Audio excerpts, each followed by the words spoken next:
Hello, good morning. I am Rodelito Sazon, Professor Rodelito Sazon from the University of Mindanao. I want to share to you about my experience into learning this very important kind of training. So it does not really start from me, but I just got it from somewhere, and I want to pass it on to people for free. So I received it for free, so I'm sharing this for free as well. Okay, way back 2007, I was already teaching for 7 years in my institution, and I wanted a change in my life, so I thought of going abroad as a waiter.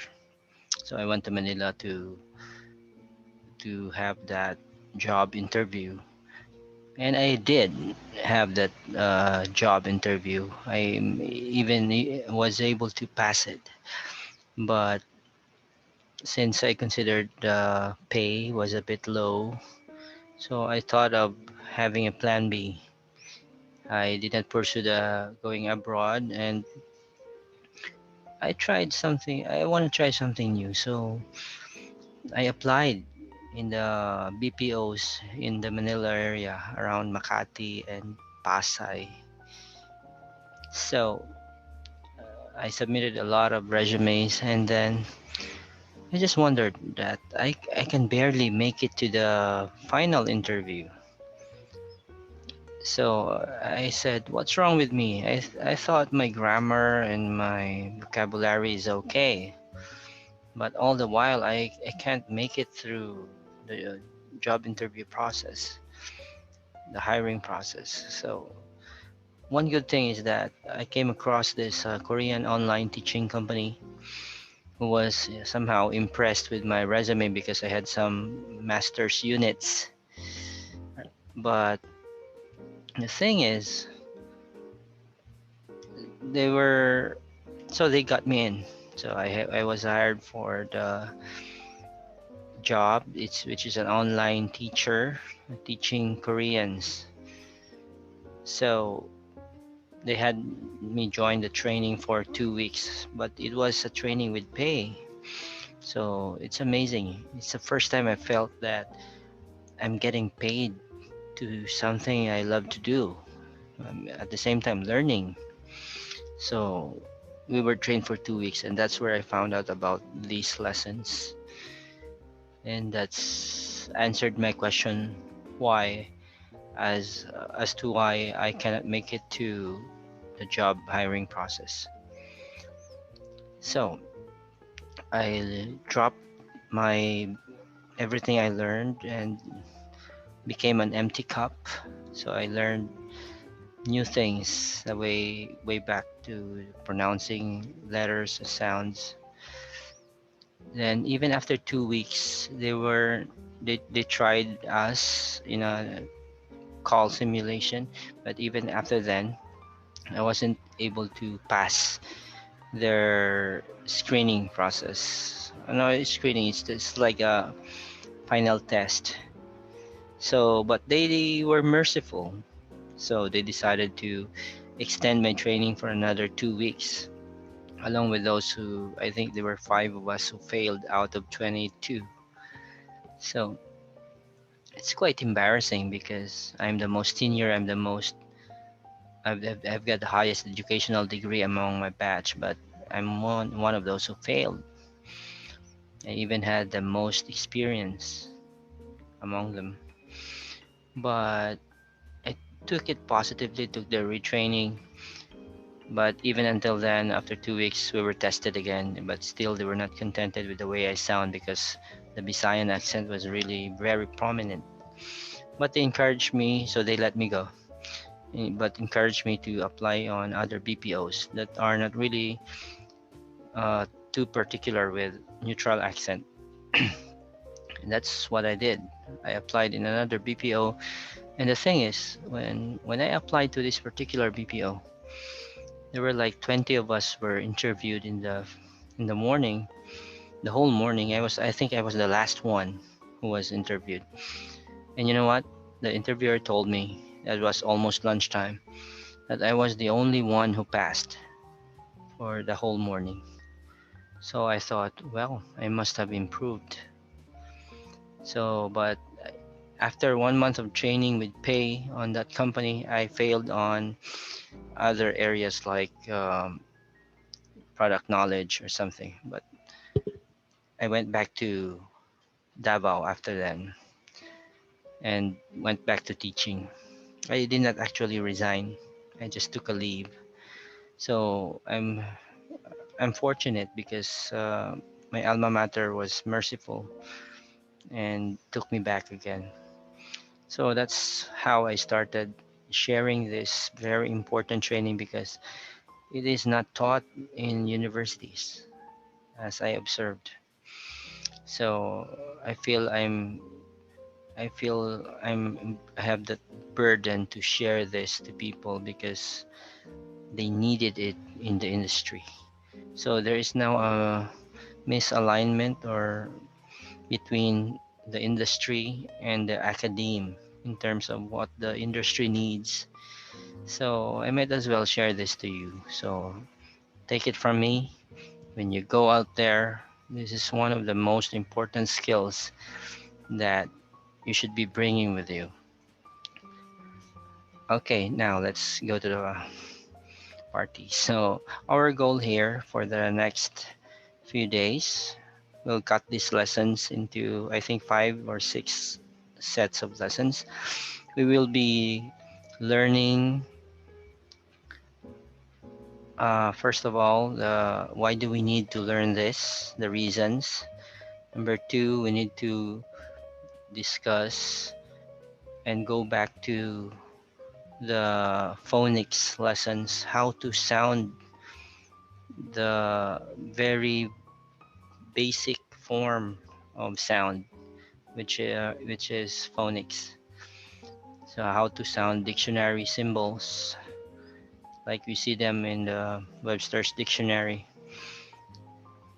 And number three, we'll learn how the different T sounds and how to pronounce them. We'll learn how the difference between S and Z sounds. And at the same time, after that, actually, we will be learning the shortened forms, the liaisons, how to connect words with each other, and some other stuff that I feel will make you into a better person. Okay, let's move on. I have here some videos actually, but at your own convenience, you can just watch them. Uh, I'll just skip it for the moment. Okay, these were videos about accent. Okay, let's move on. Okay. English is spoken worldwide by around 840 million people. It is the third most spoken global language after Mandarin Chinese and Spanish. It's the mother tongue of 335 million people and the second language for a further 505 million. As most English speakers don't speak the language natively, that means the most common English accent in the world is probably what is known officially, if imprecisely, as International English. So, the number of foreigners seeking student permits from Philippine Bureau of Immigration has quadrupled in 6 years' time since 2008. And why is that? Because of these reasons. So, why do they like to study here? We have affordable lessons, we have commendable accent, that's one thing. They have community immersion, global holidays, and tropical weather, job prospects, proximity to home since we are in the center of Asia. What else? Regional identification, gateway to Australia and other parts of the world, especially um, English speaking countries. And they also enjoy Filipino hospitality. So those were things that they like about the Philippines, the people and the wonderful resorts and views and other things. Number three is the Philippines has been so successful at improving its business service quality that it has overtaken India in 2016 as the world's largest call center hub, employing 1.07 million people, engrossing 18.9 billion in revenue, working for some of the world's largest banks in telecommunication companies, insurers, and online English schools. That was on 2016 study. And in today's world, we know that neutral accent is good and essential for international business. Like network companies are expanding all over Asia and other parts of the world. What else? Overseas communication, like Skype or Zoom or uh, Google Meet. So it's not a requirement anymore to spend a lot of money to travel to different countries for conferences. You can just do things online with these overseas communication tools.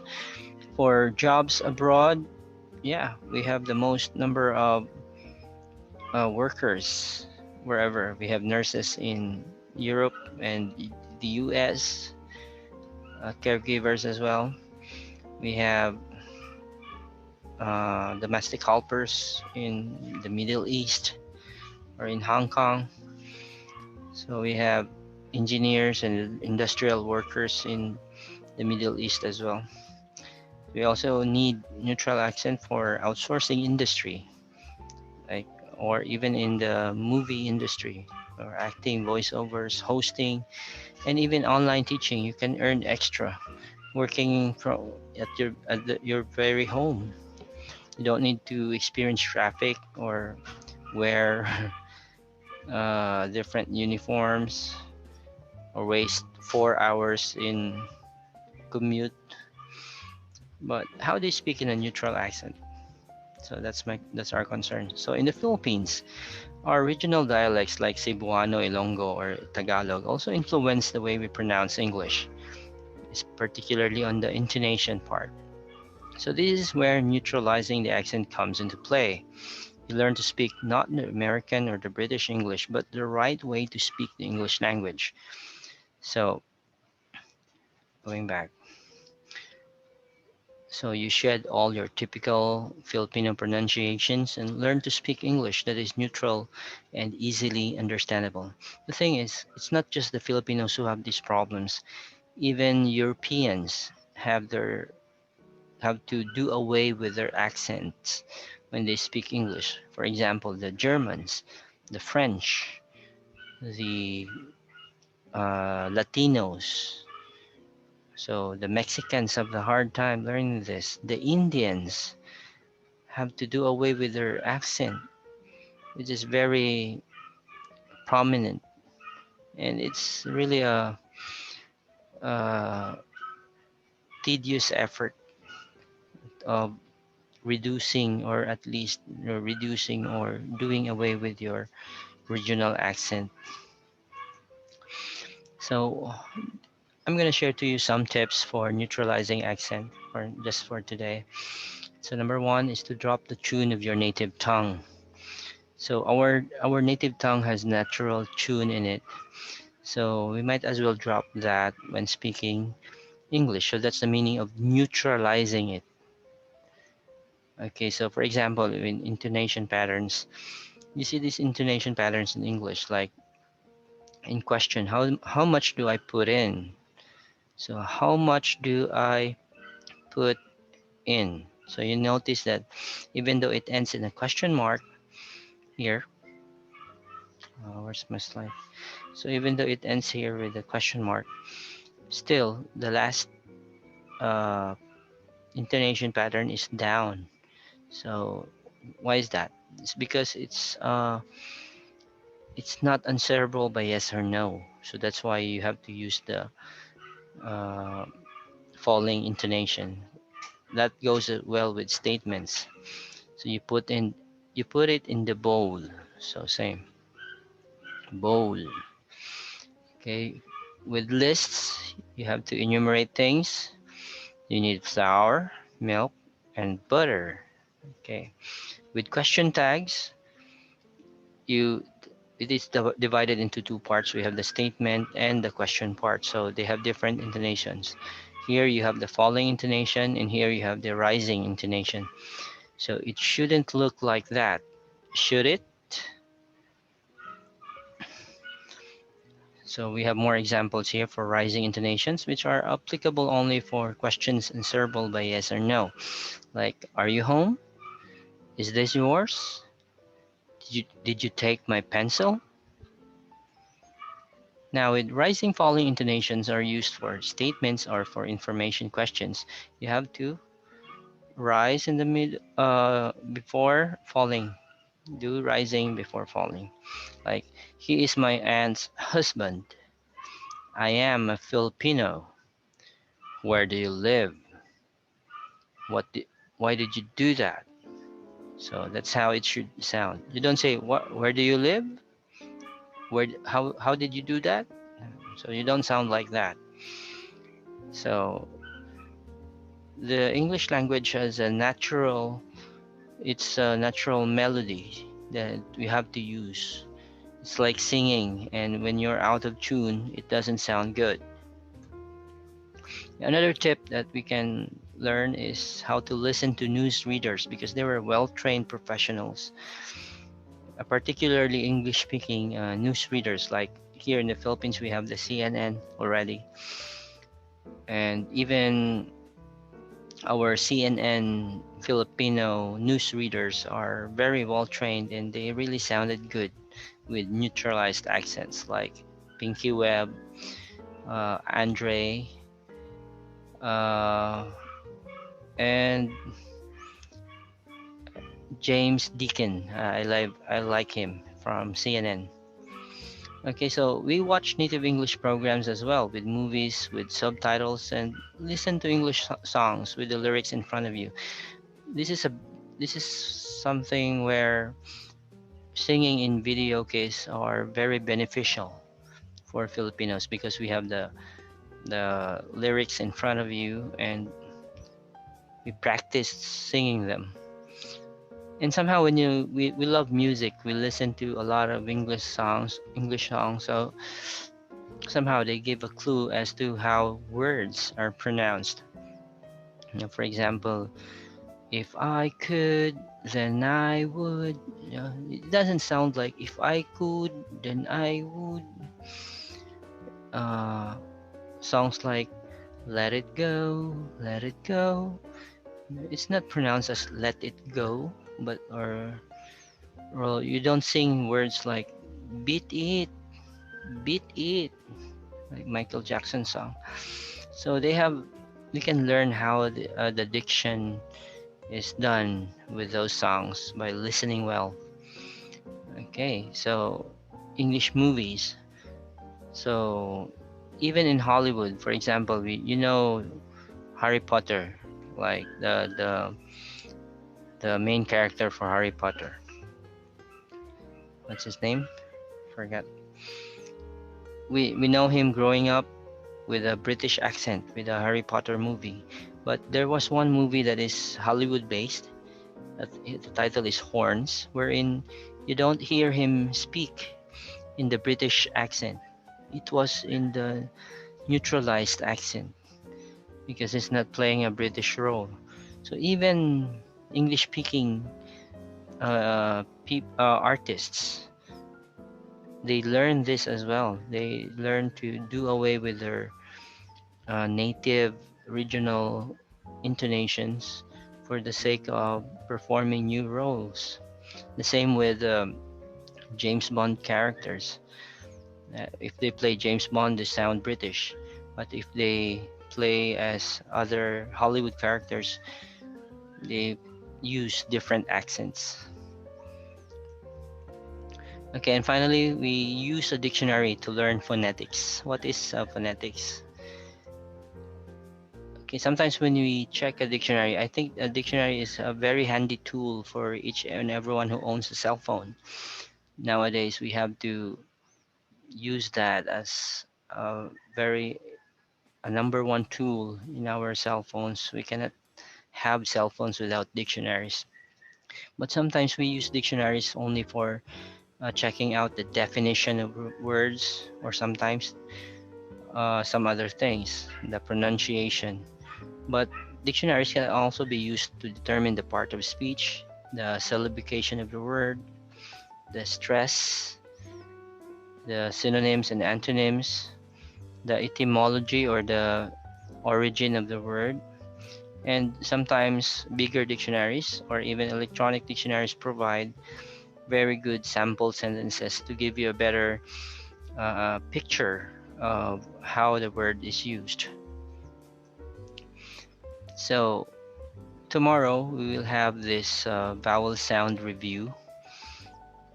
So I suggest that you download the dictionary in your cell phone, the Webster's dictionary, so that you will be able to follow the following lessons. We will review those vowel sounds so that the next time you look at your dictionary, you'll be able to read and sound the words using those symbols used.